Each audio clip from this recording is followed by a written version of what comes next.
Earlier this week, I saw a webinar by Chip Huth from the Arbinger Institute, and it was so good, I haven't been able to stop thinking about it. So I wanted to take a few minutes today and just share with you some of his insights, because it's really helping me to reframe the opportunity that we have right now. He introduced a new term called Anti-Fragility. Now, fragility, or to be fragile, is to be broken or shattered by the external environment pressures or by unexpected changes to the status quo. Teacups are fragile. China plates are fragile. Or vases. A vase can withstand a certain amount of volatility, but if I throw it against the floor, it'll shatter. Organizations can only take so much disruption before they break. Same with objects, same with people. So a lot of people think the opposite of fragility then is resiliency, to be resilient and resist any external changes or pressures. So we talk about resiliency as being things like a steel beam or a spring or a rubber ball. Rubber balls are resilient, unaffected and unchanged by their external environment. I could take this rubber ball, I could bounce it against the floor 1,000 times. It is unlikely that the resistance that the floor provides will alter the ball in any way. It will persist exactly the same way it's always been because it's resilient. So people or organizations that try to be unaffected or unchanged from external environmental pressures could be considered resilient. They may try to take old ways of doing things or old ways of thinking and cram it into the new environment. But I don't think we necessarily want to be resilient. And I don't think we want to be fragile. We actually want to be something else that benefits from the situation.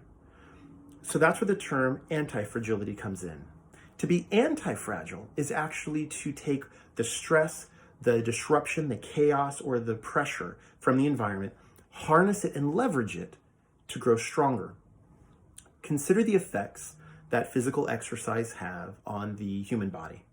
I could jump rope and I could bounce on the floor, 100 times. And if I do this every day, eventually I'm going to tear the muscle fibers in my body from exercising. And then I will, through prescribed rest periods, regenerate those same muscle fibers to be even stronger than they were before I started. Your body is an anti-fragile system. Your immune system is anti-fragile. It adapts and it grows, but it only does so through stress.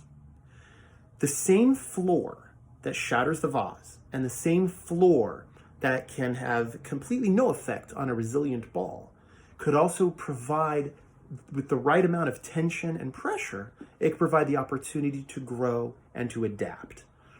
And in fact, the only way we adapt is through overcoming stress and a certain amount of external pressures. And so the trick is leveraging it. And in the webinar, he talked about that in order to truly be anti-fragile, you need to rest. There is that workout period when you go to the gym and you take the weights and you're pushing and you're pulling and you're tearing the muscle fibers, and we're working hard from our computers and we're engaged in Zoom meetings and we're doing everything we can for our families and for others in the community, and we're tearing those fibers. But then we have to take time to regenerate and to rest, to become anti-fragile, so we can be stronger and better versions of ourselves than before we started. So this weekend, I encourage you to be anti-fragile and rest. I encourage you to reflect. I encourage you to celebrate. I encourage you to invest time with your loved ones and some quiet time with yourself, because I believe we have the capacity to be anti-fragile people and an anti-fragile organization.